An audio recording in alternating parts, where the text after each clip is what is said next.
नमस्कार, न्यूज के इकलौते फैमिली शो न्यूज की पाठशाला में आपका स्वागत। मैं हूं सुशांत सिन्हा। अब वीकेंड पर एक्स्ट्रा क्लास भी लग रही है और हफ्ते भर की तरह यहां भी अटेंडेंस फुल रहनी चाहिए बॉस, क्योंकि एक्स्ट्रा क्लास किसी खास सब्जेक्ट के डाउट्स क्लियर करने के लिए होती है।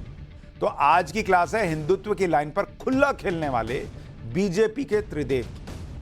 चाहे यूपी के मुख्यमंत्री योगी आदित्यनाथ हो, असम के सीएम हिमंत बिस्वा शर्मा हो या मध्य प्रदेश के सीएम मोहन यादव, तीनों के बयान सुर्खियों में। योगी ने कहा कि बटोगे तो कटोगे, इसके पीछे की रणनीति क्या है, क्यों यह बात योगी को कहनी पड़ी? एक तो ये आपको आज कायदे से समझाऊंगा, दूसरा ये कि असम के सीएम हिमंत बिस्वा शर्मा ने तेजी से बदलती डेमोग्राफी को लेकर इतनी चिंता क्यों जताई है और क्यों उनको खुलेआम कहना पड़ा कि वो मियां मुसलमान को असम हथियाने नहीं देंगे। क्या उनका इशारा घुसपैठियों की तरफ है? क्या योगी और हिमंता कट्टरपंथी जमात की सोच को सीधी चुनौती दे रहे हैं? अच्छा, उधर मध्य प्रदेश के सीएम मोहन यादव ने रहीम रसखान की कृष्ण भक्ति का जिक्र करते हुए कहा कि देश में रहना है तो राम कृष्ण कहना है। तो क्या मैसेज साफ है कि अगर देश में जाति की राजनीति की धार तेज होगी तो हिंदुत्व की राजनीति और ज्यादा लाउड एंड क्लियर होगी? देखिए इस रिपोर्ट।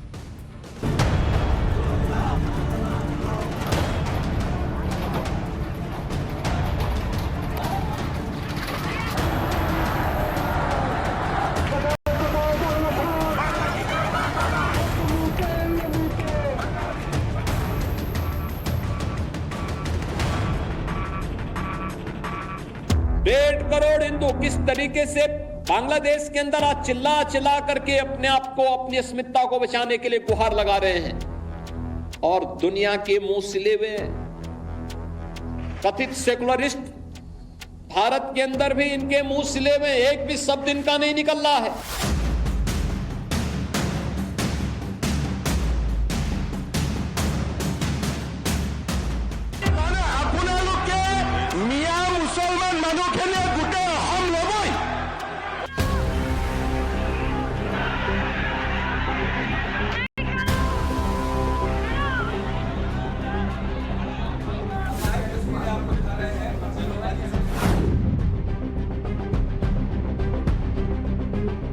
यहाँ का खाता है और कहीं और का बजाता है, ये नहीं चलेगा। भारत के अंदर रहना होगा तो रामकृष्ण की जय कहना होगा।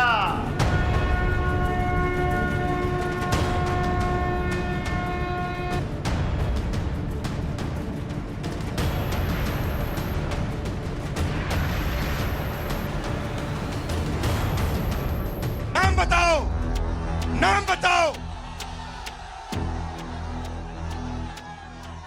ओए मारो मत यार, मारो मत उसको, मारना नहीं है, मारना नहीं है। नाम बताओ उसका, वो ओबीसी है।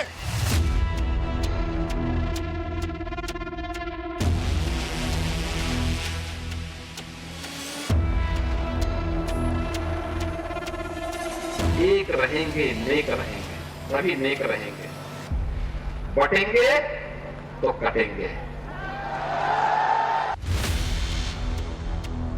योगी का राजनीतिक दर्शन एक सूत्र में यही है, कड़वा और खरा, बिना लाग लपेट, सीधे लेकिन तीखे शब्दों के साथ, कि अगर बटेंगे तो कटेंगे, एक रहेंगे, नेक रहेंगे।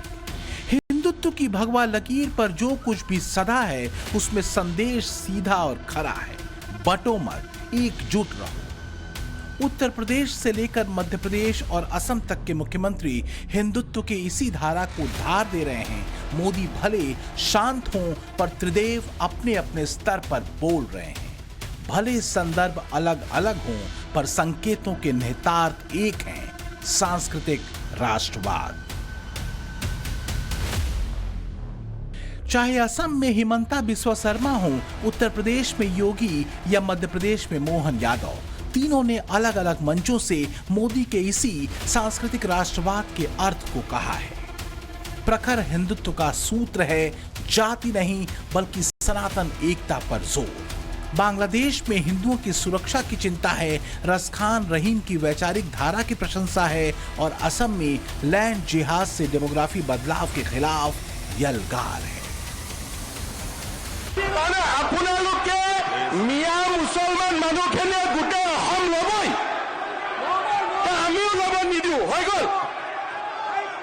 ল'ব নিদিও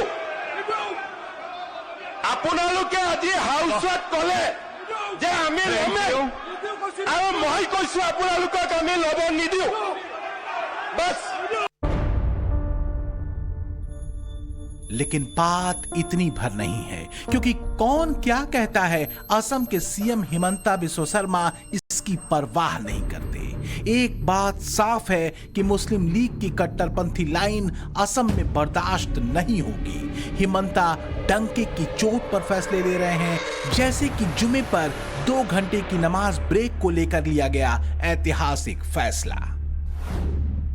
असम की हिमंता सरकार ने शुक्रवार यानी जुमे पर 2 घंटे के नमाज के ब्रेक को भी खत्म कर दिया। यह एक ऐतिहासिक फैसला है। 2 घंटे के ब्रेक का यह सिलसिला आज नहीं शुरू हुआ था, मुस्लिम लीग के दौर में शुरू हुआ था और इसका जिक्र भी असम के मुख्यमंत्री हिमंता बिस्वा शर्मा ने अपने ट्वीट में किया। उन्होंने कहा कि इस तरह का नियम बनाना मुस्लिम लीग की सोच थी। हमने उपनिवेशवाद के बोझ को अब खत्म कर दिया है। अब जरा कल्पना कीजिए कि ऐसे कदम क्या वोट बैंक की राजनीति वाली सरकारें उठा सकती हैं? जाहिर है अब वोट बैंक की राजनीति वाला सो कॉल्ड सेक्युलर ब्लॉक बिलबिलाएगा, नफरत वाली राजनीति का जुमला उछलेगा। लेकिन हिमंता अपनी धुन के पक्के हैं। राज्य की सुरक्षा और नियम कायदे कानून से कोई समझौता करने को तैयार नहीं। अब असम में पास हुए ताजा बिल को ही देखिए। हिमंता सरकार ने विधानसभा में Assam compulsory registration of Muslim marriage and divorce bill 2024 को पास करा लिया। इसके बाद असम में 90 साल पुराने असम मुस्लिम marriage and divorce registration act 1935 के रद्द होने पर कानूनी मुहर लग चुकी है। जुम्मे पर 2 घंटे के ब्रेक की प्रथा 1937 में मुस्लिम लीग के सैयद सादुल्लाह ने शुरू की थी। तो यूसीसी के नाम पर हाय तौबा मचाने वाली कट्टरपंथी जमात को हिमंता ने स्पष्ट संकेत दे दिया है कि धर्म के आधार पर कानून अलग नहीं हो सकता। अब मुस्लिम समाज के लोगों को शादी और तलाक के रजिस्ट्रेशन के लिए नए नियमों का पालन करना जरूरी होगा। नए बिल ने 90 साल पुराने मुस्लिम विवाह के कानून को तो खत्म किया ही है, साथ ही नए बिल में 2 अहम क्रांतिकारी बदलाव किए गए हैं। एक, मुस्लिम शादी का रजिस्ट्रेशन अब काजी नहीं सरकार करेगी, और दूसरा, अगर किसी ने बाल विवाह का पंजीकरण कराया तो उसे अवैध माना जाएगा। ये बदलाव मुस्लिम महिलाओं को आजादी से जीने और कम उम्र में बच्चियों की जबरन शादी करवाने से रोकने में असरदार साबित होंगे। लेकिन इस कानून ने कट्टरपंथी जमात के झंडा बरदारों की खींच को कई गुना बढ़ा दिया है। आप क्यों मुसलमान की बच्चियों का शादी ब्याह कैसे होंगे उसको आप क्यों तय करोगे? ऑलरेडी लॉ इज देयर, कानून है, और according to Indian constitution Muslim personal laws के हिसाब से ऑलरेडी मैरिज एंड डिवोर्स का एक्ट है। उसमें अगर थोड़ी बहुत तरमीम करना है, अमेंडमेंट लाना, आप अमेंडमेंट ला सकते थे। पूरे उस 1935 के बिल को, कानून को, उसको रिपील करने की कोई ज़रूरत नहीं थी। हमारे यहाँ 15 और 16 साल में मुस्लिम लड़की शादी के काबिल हो जाती है, और यही परंपरा, यही आस्था, यही कानून हमारे देश में अब तक लागू रहा है। क्योंकि भाजपा सरकार में केवल ये सांप्रदायिक और नफरत वाली बात करते हुए अगर ये एक्ट पास करना था तो सेंट्रल गवर्नमेंट को पास करना था, न कि स्टेट गवर्नमेंट को। केवल ये नफरत वाली भाषा है और मुसलमानों को टारगेट बनाया जा रहा है। अब कोई भी कथित सेकुलर या कट्टरपंथी जमात से यह पूछने की हिम्मत कर सकता है कि नाबालिग बच्चियों की शादी पर रोक सांप्रदायिक कैसे हो गई? अगर कोई गलत परंपरा है तो उसे बदला जाना क्यों नहीं चाहिए? बहरहाल असम के सीएम हिमंता बिस्वा शर्मा ने अपने अगले लक्ष्य को भी साफ कर दिया है। वो है बहुविवाह प्रथा पर रोक लगाने का। हिमंता बिस्वा शर्मा ने अपने ट्वीट में लिखा कि बाल विवाह के खिलाफ हमारी लड़ाई में आज का दिन हमारे लिए ऐतिहासिक है। असम विधानसभा में Assam compulsory registration of Muslim marriage and divorce bill को पास किया गया। इस कानून के तहत विवाह का रजिस्ट्रेशन सरकार के साथ अनिवार्य होगा और इसमें लड़कियों के लिए 18 साल और लड़कों के लिए 21 साल के विवाह की कानूनी उम्र का उल्लंघन नहीं हो सकेगा। ये कानून टीनेज प्रेगनेंसी रोकने में भी मददगार होगा। ये विधेयक पार्टी की राजनीति से ऊपर है और हमारी बच्चियों को गरिमापूर्ण जीवन देने का एक साधन है। हमारा अगला लक्ष्य है बहुविवाह प्रथा पर प्रतिबंध लगाना। इधर हिमंता बिस्वा शर्मा ने जुमे की नमाज वाले ब्रेक का द एंड किया तो उधर वोट बैंक वाली ब्रिगेड किचकिचा गई। तेजस्वी की चुनौती आई तो हिमंता ने भी सो कॉल्ड सेकुलर ब्लॉक को खुला चैलेंज दे दिया। कोई माई का लाल नहीं है हम लोगों के रहते हुए मुसलमान भाइयों का अधिकार छीन सके। जो लोग मुझको हिदायत दे रहा है मैं उनको निवेदन करूंगा अपना अपना स्टेट में 4-4 घंटा का जुम्मा ब्रेक दे दीजिए तब मैं आसाम में 2 घंटा वाला लेके आऊंगा। अगर देखें तो योगी हों, हिमंता हों या मोहन यादव, अपने राजनीतिक सूत्र को लेकर इन तीनों नेताओं में रंच मात्र भी शंका नहीं है। न दृष्टि में जाले हैं न जुबान पर ताले। जो इनके मुताबिक सच है, न्याय संगत है और तर्क से भरा है, वही सत्य खरा है। लेकिन अचानक इतनी एग्रेसिव लाइन की जरूरत क्यों पड़ गई? दरअसल राहुल गांधी के जाति कार्ड को जवाब है गाढ़ा हिंदुत्व और सांस्कृतिक राष्ट्रवाद। वो जाति कार्ड जिसकी जड़ें करीब 3 दशक से ज्यादा पुरानी है। वो 90 का दशक था जब हिंदुस्तान ने राजनीति की 2 बड़ी अहम धाराएं देखी। एक तरफ आरक्षण को लेकर मंडल कमीशन की रिपोर्ट थी, आरक्षण की मांग पर उभरी जातीय राजनीति थी, तो दूसरी तरफ राम मंदिर के मुद्दे पर उठी हिंदुत्व की मांग। ये दोनों धाराएं करीब 10 साल के दौर में एक दूसरे की परस्पर विरोधी दिखी और दिखाई गई। जबकि सच ये था कि जो बीजेपी हिंदुत्व और राम मंदिर के मुद्दे पर अग्रेसिव थी, उसी बीजेपी ने संसद में ओबीसी आरक्षण का सपोर्ट किया ताकि मुख्य धारा से कटी जातियों के लिए सामाजिक न्याय सुनिश्चित हो। खास बात यह थी कि मंडल और कमंडल की नई राजनीतिक धार में कांग्रेस केंद्र और राज्यों की सत्ता से बाहर हुई तो उसे फिर खड़े होने का मौका ही नहीं मिला। यूपी में हमेशा के लिए उसके हाथ से सत्ता चली गई और आज तक नहीं आई। मंडल कमंडल के इसी दौर में एक फॉर्मूला कांग्रेस समेत क्षेत्रीय पार्टियों के हाथ लग गया, खासकर यूपी बिहार में। यह फॉर्मूला था कि ओबीसी समाज और मुस्लिम वोट बैंक का दमदार कॉम्बिनेशन, और इसी कॉम्बिनेशन के चलते ऐसा लगा जैसे अलिखित समझौता कांग्रेस और राज्यों की सत्ता में मजबूत रीजनल पार्टियों के बीच हो गया कि केंद्र में कांग्रेस रहेगी, राज्य में रीजनल पार्टियों का राज रहेगा। इस गोलबंदी को नाम दिया गया कथित सेकुलरिज्म का। 90 के दशक के उत्तरार्ध तक कांग्रेस और रीजनल पार्टियों को यह पता चल चुका था कि अगर एक बार बीजेपी केंद्र में सत्ता में आ गई तो फिर इसे हटा पाना मुश्किल हो जाएगा। इसके लिए जरूरी था हिंदू वोटों में बिखराव। सो कॉल्ड सेकुलरिज्म के हक में हर बार होती सत्ता गोलबंदी को अलग अलग तरह से परिभाषित किया गया। कभी सांप्रदायिकता के खिलाफ एकजुटता बताकर, कभी हिंदू मुस्लिम एकता के पक्ष में एकजुटता बताकर, कभी सांप्रदायिक ताकतों से देश की रक्षा करने का शिगुफा छिड़कर, तो कभी शांति सद्भावना के लिए सियासी प्रयास कहकर।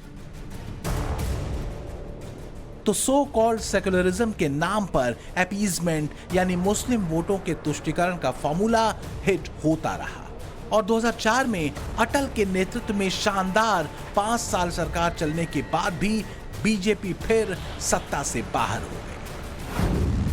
और मुस्लिम वोट बैंक के तुष्टीकरण और हिंदुओं को जाति में बांटने वाले सो कॉल्ड सेकुलरिज्म का कमाल देखिए कि कांग्रेस को सिर्फ 145 सीटें मिली, बीजेपी से महज 7 सीट ज्यादा। कांग्रेस का वोट शेयर भी 1.77% घटा। कांग्रेस गठबंधन को कुल 218 सीटें मिली जो 2072 के बहुमत से 54 सीटें कम थीं। फिर भी सो कॉल्ड सेकुलर पार्टियां एकजुट हुईं और यूपीए की सरकार बन गई। अच्छा, फिर 2014 में आए नरेंद्र मोदी और उन्होंने ऐसी पॉलिटिक्स का बोरिया बिस्तरा सब समेट दिया कि हटाओ ये सब। उन्होंने कहा सबका साथ सबका विकास चलेगा, लेकिन उन्होंने हिंदुत्व को भी नहीं छोड़ा। क्लियर कर दिया कि मोदी अपने हिंदुत्व की पॉलिटिक्स को कोई लुका छिपा कर पॉलिटिक्स करने वालों में से नहीं, और यहीं से देश की पॉलिटिक्स में हिंदुत्व ने नई हुंकार भरी। मोदी के सांस्कृतिक राष्ट्रवाद के सूत्र ने भारत की शानदार पहचान दुनिया के मंच पर गढ़ी।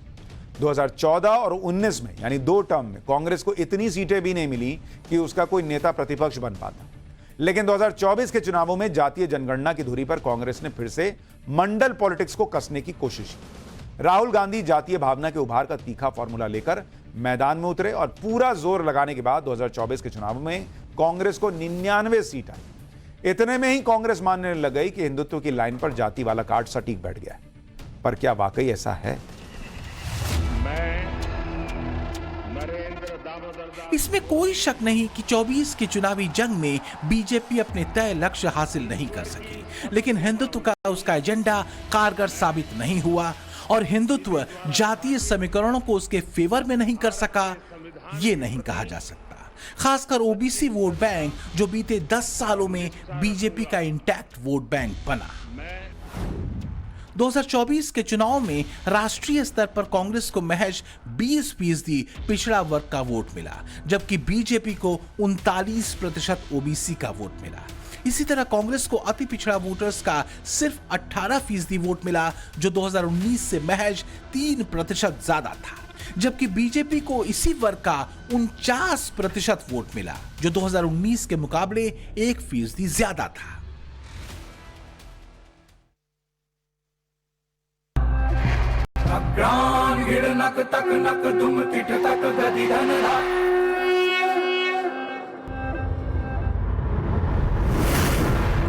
तो क्या मुद्दा दरअसल हिंदू एकजुटता बनाम तुष्टीकरण का है? अगर हिंदुत्व का परचम लहराते बीजेपी के 3 फायर ब्रांड मुख्यमंत्रियों के वक्तव्यों को सुने तो संकेत तो यही मिले। योगी कहते हैं कि बटेंगे तो कटेंगे। असम के मुख्यमंत्री हिमंता कहते हैं मियां मुस्लिमों यानी बांग्लादेशी घुसपैठियों को असम हथियाने नहीं देंगे।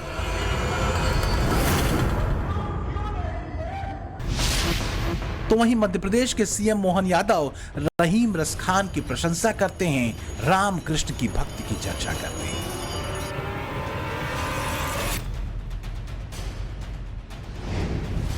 रहीम रसखान यहाँ की माटी में अपने आप को जोड़ करके चले तो आज सदियों से उनका हम स्मरण करते हैं। लेकिन सावधान, जो यहाँ का खाता है और कहीं और का बजाता है, ये नहीं चलेगा। भारत के अंदर रहना होगा तो रामकृष्ण की जय कहना होगा। उनके बाप का तो नहीं खाते हम देश का है, देश हमारा है। अब वो ना किसी के घर से दे रहे हैं ना किसको कर रहे हैं। तो आखिर ये कहने की नौबत क्यों आ गई बीजेपी के इन फायर ब्रांड नेताओं को? क्या ये हिंदुत्व की लाइन को और गाढ़ा या स्पष्ट करने की कोशिश पर है, या विपक्ष के जातीय उभार की रणनीति को काउंटर करने का जतन? इसका जवाब है भारत के पड़ोस में हुआ तख्ता पलट और वहां शुरू हुई हिंदुओं की दुर्दशा। बांग्लादेश में हिंदुओं पर हमले लगातार जारी हैं।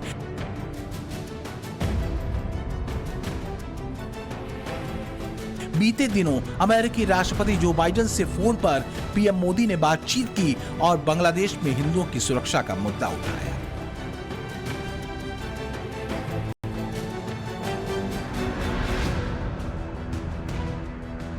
बांग्लादेश में हर 10 साल में 15 लाख हिंदू गायब हो रहे हैं।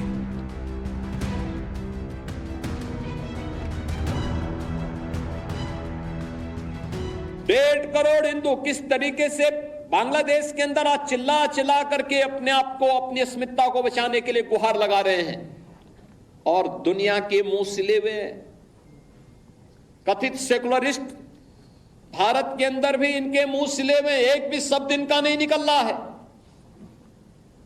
क्योंकि उनको भय है कि अगर इन निरीह कमजोर लोगों के पक्ष में इन्होंने आवाज निकाली तो इनका वोट बैंक खिसक जाएगा। वोट बैंक की चिंता है, लेकिन मानवीय संवेदना इनकी मर चुकी है। तो क्या हिंदुत्व कोई सियासी कार्ड नहीं बल्कि सामयिक जरूरत है, खासकर तब जब इसी हिंदुत्व की धारा वाली पार्टी और उसके नेता ने बीते 10 वर्षों में भारत को वैश्विक स्तर पर एक शक्तिशाली राष्ट्र के रूप में पहचान दी, जिसकी तरफ दुनिया उम्मीदों भरी नजर से देखती हो।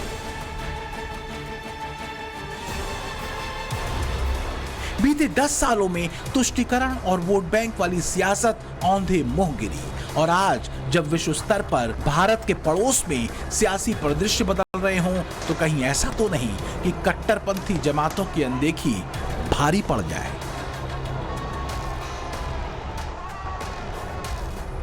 क्या योगी, हिमंता, मोहन यादव वही इशारा कर रहे हैं? क्योंकि बांग्लादेश का कट्टरपंथी जमात के हाथ में जाने का मतलब है भारत के पूर्वी राज्यों की सीमाओं पर खतरा उभरना, और असम उनमें से एक है। असम के मुख्यमंत्री हिमंता बिस्वा शर्मा असम में डेमोग्राफी चेंज के खतरे को लेकर बार बार आगाह करते रहे। असम में 1951 में मुस्लिम आबादी तकरीबन 12% थी, जो बढ़कर करीब 40% तक पहुंच गई। हर 10 साल में वहां पर मुस्लिम आबादी में तकरीबन 30% का इजाफा दर्ज किया जा रहा है। मतलब हर 10 साल में मुस्लिम आबादी लगभग 11 लाख बढ़ रही है। हिमंता ने यह भी दावा किया है कि इस मुकाबले हिंदू समुदाय की आबादी सिर्फ 16% बढ़ी है। उन्होंने बताया कि असम में डेमोग्राफी चेंज से जिले के जिले खो गए। 2011 में असम में मुस्लिम आबादी 1.4 करोड़ थी। उन्होंने दावा किया कि असम में 2041 तक हिंदू और मुस्लिम आबादी बराबर होगी और 2051 तक असम मुस्लिम बहुल राज्य हो जाएगा, जो उनके लिए जीने और मरने का मुद्दा बन चुका है। माइंडसेटটো एके নহয়। प्रथम एजन সোমাই লয় আৰু এজন সোমোৱাৰ পিছতে তাতে বিশেষ ধৰণৰ বন্যপ্ৰাণী এটা বা বিশেষ ধৰণৰ প্ৰাণী এটা খোৱা আৰম্ভ হয়, তেতিয়া ওচৰৰ মানুহবোৰ নিজে আঁতৰিব আৰম্ভ কৰে। ই এটা পুৰা পেটাৰ্ণ হয়। প্ৰথমতে গাঁৱত এজন মানুহ সোমাই ল'ব, দুজন মানুহ সোমাই ল'ব, তাৰ পিছত তেওঁলোকে ক'ব নালাগে যে তাতে গো ভক্ষণ আৰম্ভ হয়। লাহে লাহে আমাৰ মানুহবিলাক নামঘৰত যোৱা মানুহ, ধৰ্মত যোৱা মানুহ, ঘৰত আলোচনা আৰম্ভ হয় যে ইয়াত কেনেকে থাকো। লাহেকৈ তেওঁলোক ওলাই আহিব আৰম্ভ কৰে। বৰপেটা, মঙলদৈত এইবিলাকে ঘটনা ঘটি আছে। প্ৰথমতে দুজন মানুহ সোমালে, এটা মানুহজনকতো আমি আইন মতে বাধা দিব নোৱাৰো যে আপুনি ঘৰত এইটো খাব সেইটো নাখাব। তেওঁলোকে ঘৰত এটা বিশেষ গো ভক্ষণ কৰিলে, চামৰা বা কিবা এটা বস্তু বাহিৰত পৰিলে। লাহে লাহে গাঁৱৰ কাষৰ বিধৱা মানুহগৰাকীয়ে খবৰ পালে যে ইয়াততো আমাৰ গাঁৱত গৰু আহি সোমালে, গৰু খাইছে। পুতেকক কয়, বাবা মই ইয়াত থাকিব ইচ্ছা নাই দে, মোক লৈ যা। তাৰ পৰাই আৰম্ভ হয়। তাৰপিছত লাহেকৈ য'ত নামঘৰত ভাদ মাহৰ নাম হৈছে, তাত লাহেকৈ আজান আৰম্ভ হয়। তেতিয়া আমাৰ মানুহখিনিয়ে কয় যে যা ইয়াত আৰু থাকিব নালাগে, মাটিখিনি বাবা বিক্ৰী কৰ। এনেকেইতো বৰপেটা, নলবাৰী, ধুবুৰীৰ পৰা আমাৰ মানুহবিলাক ওলাই ওলাই গুচি আহিলে।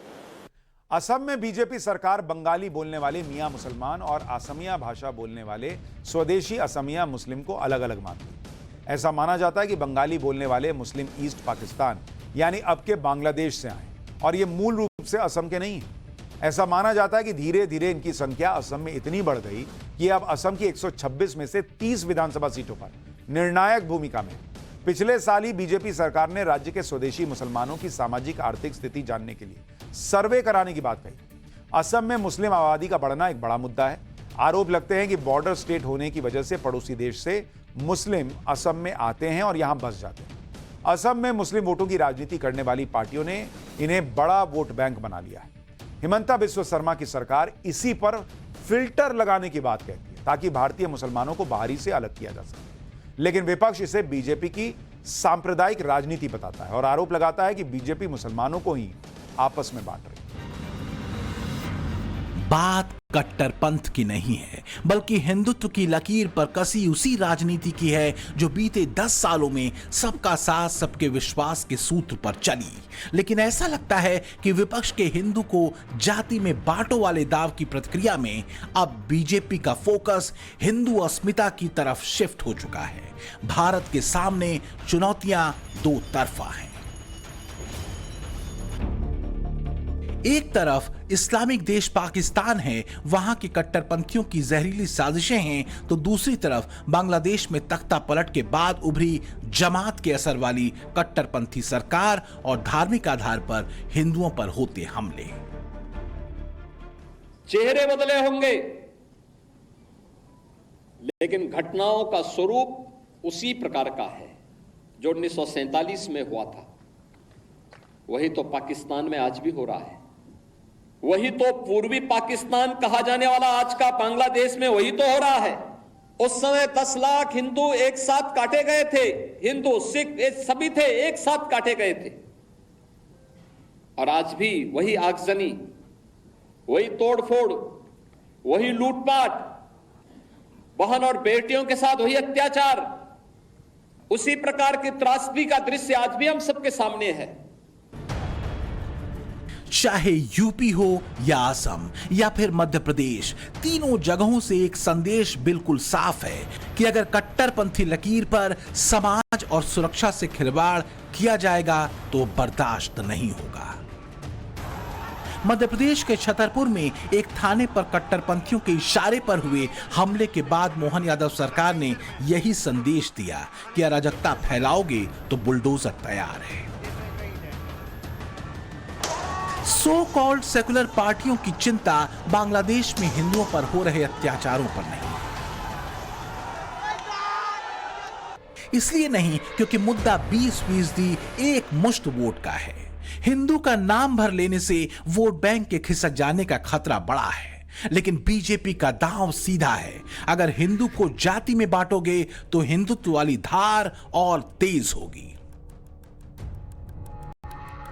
वैसे भी बांग्लादेश में हिंदुओं पर कट्टरपंथी जमातों के जुल्म और उस पर कथित सेकुलर जमात की चुप्पी को देश बखूबी समझ रहा है।